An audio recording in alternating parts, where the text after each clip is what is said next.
Hey everybody, I'm Christopher Green. You're tuning into AMTV Alternative Media Television. Please click the link below to support our sponsor, Buy Emergency Foods. Stock up for the winter, unless you think that the federal government's going to take care of you the next time there's a natural disaster or, God forbid, which is the trajectory we're headed on, the markets continue to devalue the dollar to a point where, well, the markets eventually collapse, and it looks like 2008 and 2009 might have been a church picnic compared to what's coming, which is why I'm here today reporting on what the Federal Reserve just put into motion. Pretty interesting and not shocking at all, pretty believable considering the program that has been the program at the Federal Reserve over the past 5 years. Again, I want you to put that in perspective. America, it's been over 5 years now. Over this hand, 5 years. And the Federal Reserve is still easing, still doing QE, still pumping, still keeping the federal funds rate, interest rates, at zero because they can't raise interest rates. If they do, the entire Ponzi scheme collapses, and it's the end of America as we know it. Now, of course, they're going to introduce a new global currency at some point, and it's destroying the value of the middle class, their wealth, and enriching the top 0.001%, which I reported on earlier today. In fact, more millionaires and billionaires have been created over the past 5 years while you suffer, while you struggle, while you lose your home to foreclosure and short sale due to the policies of the banking elite and the financial system itself that bailed themselves out in 2008 after ripping you off and then acquiring all that real estate and property back into their pocketbooks once again and then reselling it back to you. I don't see how people don't put this together that this is a Bernie Madoff Ponzi scheme. But the Fed said today, Ben Bernanke said, as he's teeing up Janet Yellen, who's going to do much of the same. Again, this is just a repeat of what we saw with Alan Greenspan during the Clinton eras, creating the biggest bubble that America had ever seen, followed by the biggest collapse. And now we've created an even bigger, brighter, bigger, bolder, badder, horrible, disgusting, outrageous bubble that will be collapsing and will crash worse than what we saw before. And this is what Ben Bernanke said today. Helicopter Ben, you know, he likes to get his drinky on. That's what quantitative easing is. He says he's going to taper the bond buying program by $10 billion a month. Now, I want you to think about this for a minute. He's actually going to, it says here, he's going to taper its aggressive bond buying program to $75 billion.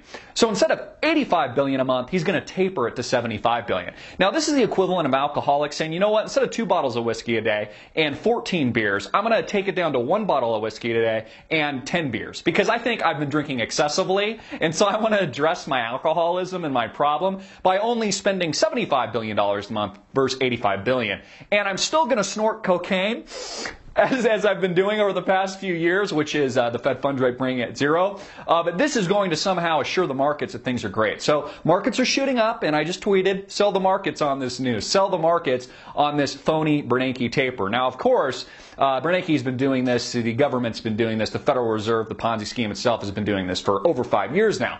Every time they say they're going to taper and they're going to do something, they start to put it into action, and immediately the markets crash. And when the markets crash, the Fed gets scared, they panic, which they know is going to happen anyways because they're fully in control of this new world order paradigm anyways. I mean, they're doing this and implementing this for a reason. It's a manufactured event. Of course, none of this happens by accident. They'll come to the rescue and say, well, now that the markets are crashing because, you know, we cut from $85 billion a month in asset purchases to $75 billion, well, we got to come back to the rescue. Instead of $85 billion a month, we got to purchase $105 billion a month because, well, you know, we need bailouts. So QE never ends. The federal fund rates will always be at zero. And this tapering that they're calling a taper isn't a taper. Again, this is just another made-up attempt that they're actually some kind of con jobs, smoke and mirrors sell job to the American people. They're actually doing something when they're not. Again, this is the equivalent of your alcoholic brother, sister, mother, father, friend, or family member telling you that instead of drinking, 20 beers a day, they're going to, kick it down to 18.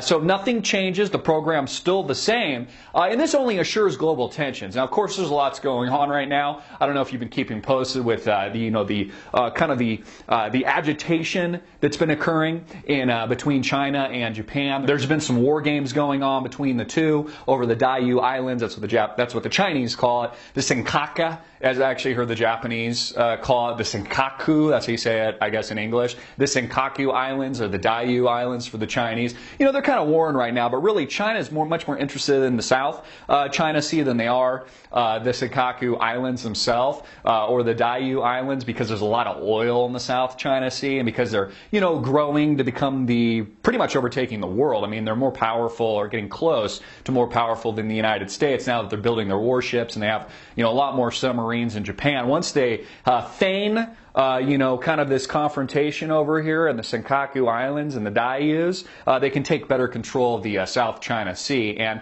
World War III just kind of erupts. Of course, China, now that they've got all this oil, or they're soon to be, be digging it out of the ocean, have all this oil. It's not like they need and all this wealth. It's not like they need the U.S. dollar anymore. So they'll trade oil, as they're doing right now, outside of the basket that was the U.S. dollar reserve currency. It's why Chinese, and there's been more millionaires, more Chinese millionaires created over the past few years than here in America, which has actually just been kind of the actual program and the trajectory of the wealth and growth that's been created in China. A lot of these Chinese elite are buying up real estate here in the United States in drove. They're buying up in my hometown, Southern California, places like Irvine, spending millions and millions of dollars. Friends and family are telling me this. Right now it's being widely reported in the mainstream media even. Spending millions and millions of dollars on homes that they're not even occupying, that they're going to occupy, say, when their daughter turns, 16 and, begins to go off to, college or something like that, or, finishing out high school. We're also seeing this with new high-rises that they're putting up in New York City. In fact, I forget the name off the top of my head, but it's one of the largest sky-rises in New York City right now, where they actually sold the penthouse for like $96 million.